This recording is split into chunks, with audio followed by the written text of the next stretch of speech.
Buenos días, jóvenes. El tema de hoy en el curso de razonamiento verbal es el sentido contextual de las palabras.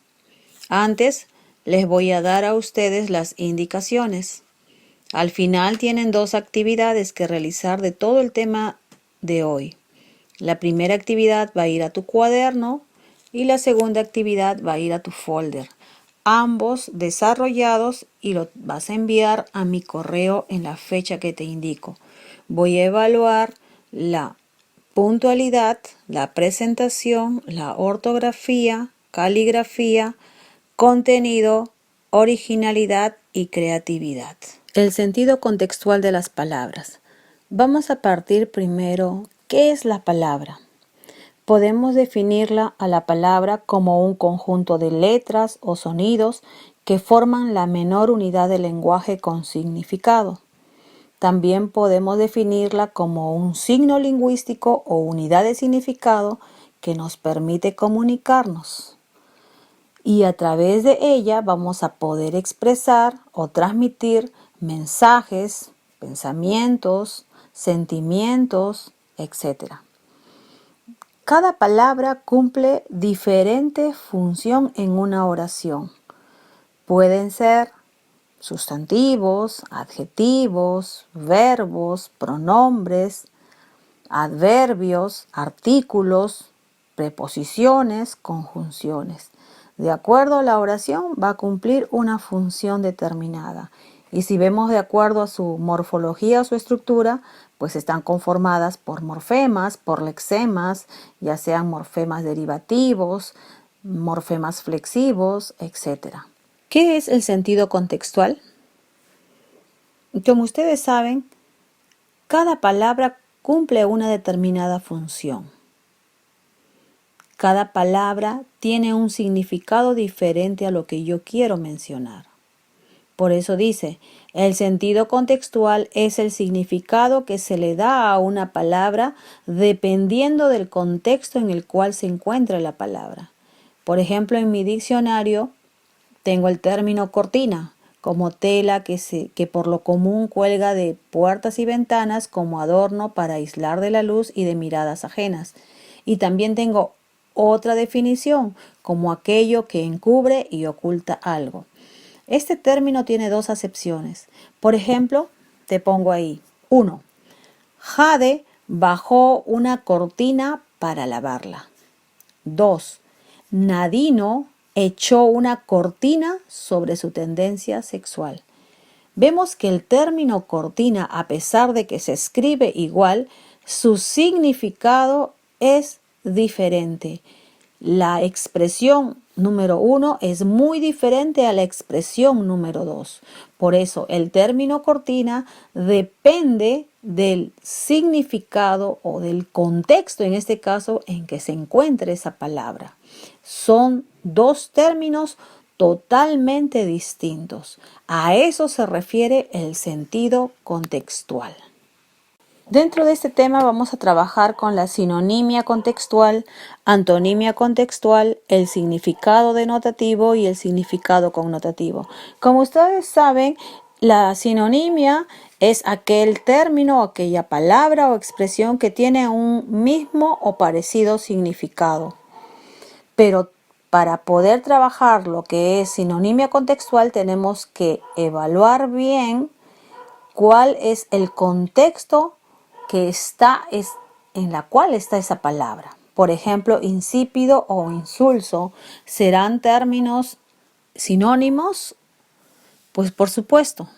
Tanto insípido como insulso es falto de sabor y es falto de gracia y de viveza.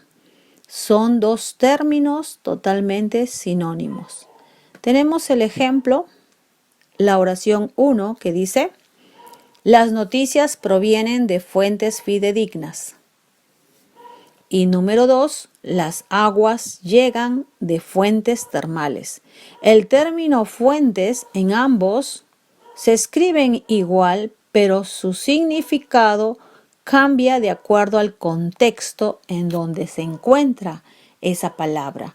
En la primera oración, fuentes equivale a testigos de acontecimientos. Por eso dice, las noticias provienen de fuentes, de testigos, de personas fidedignas, que son certeras. Y en la número 2 dice, las aguas llegan de fuentes termales. Esa palabra fuentes equivale a manantiales que brotan de la tierra. La antonimia contextual. Ustedes saben que los antónimos es la relación opuesta que hay entre las palabras. Por eso, son palabras que pertenecen a la misma categoría gramatical y al mismo campo semántico, pero que van a expresar una relación de contraste o de oposición entre las dos unidades léxicas, dependiendo de los términos o en este caso de los contextos en los cuales están. Por ejemplo, tenemos ahí, ¿cuál es el antónimo de estoico? ¿Paciente o nervioso? Sabemos que estoico, de acuerdo al diccionario, nos dice que es un adjetivo que significa fuerte, ecuánime ante la desgracia. Tiene también otra acepción, que es un adjetivo perteneciente o relativo al estoicismo, que es el estoicismo es una fortaleza o un dominio sobre la propia sensibilidad. Y como sinónimos tenemos de estoico, firme, sólido, fuerte, sereno, paciente, tolerante. Y sus antónimos, inconformista, impaciente. Ahora, ¿cuál sería ese antónimo de estoico? Pues su antónimo sería nervioso. Por ejemplo, tenemos la oración 1. Esta vez sintió la comida insípida. Frente a la oración 2. El discurso que escuchamos fue insípido.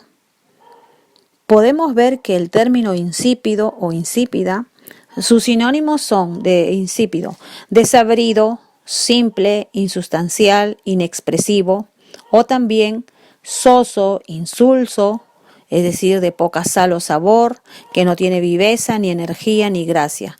El antónimo es sabroso, rico, delicioso, apetitoso, suculento, apetecible. En ambas oraciones, el término insípido o insípida no se refiere al mismo, mientras que en la oración 1 dice, esta vez sintió la comida insípida, hace referencia al sabor, al gusto.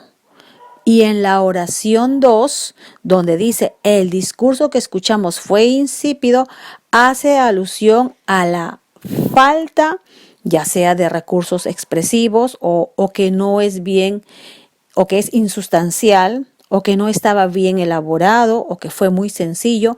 Ambos términos, de acuerdo al contexto, la palabra, cada una de esas palabras cumple una función determinada dentro del contexto de lo que es la antonimia. Número 3, el significado denotativo. ¿Qué es el significado denotativo? Es aquel que expresa directamente aquello de lo que se está hablando. Tiene una sola interpretación, su función es expresar ideas y conocimientos y predomina la función informativa o representativa. En otras palabras, el significado denotativo es el significado que vamos a encontrar o que se le atribuye a cada palabra en un diccionario. Por ejemplo, si tengo mi palabra ventana, ¿ventana qué es? Es abertura en un muro o pared donde se coloca un elemento y que sirve generalmente para mirar y dar luz y ventilación. Mi ejemplo dice, la ventana de tu habitación está limpia. Estoy utilizando ese término tal cual como es su significado.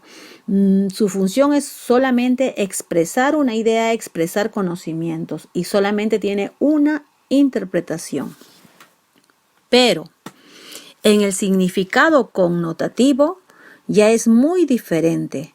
Es un significado en el cual es más figurativo, subjetivo, donde hace uso de las figuras literarias. Su función es estética para que dé belleza a la expresión. Tiene más de un significado. Por ejemplo, yo digo, tus ojos son las ventanas a través de las cuales observo tus inmensos sueños. Aquí el término ventanas está usado en un término figurativo. Muy bien, llegamos a la hoja de actividades. En la número 1 vas a elaborar un organizador visual creativo en tu cuaderno del tema que se ha desarrollado hoy día.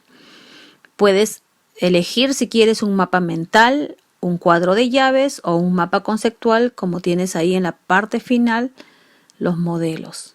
En la número 2, en tu folder, desarrolles en una hoja aparte y lo adjuntas en tu folder, vas a desarrollar los ejercicios que te propongo. Son 4 grupos de ejercicios donde vas a trabajar, ya sea la sinonimia contextual, la antonimia contextual o el significado denotativo o connotativo.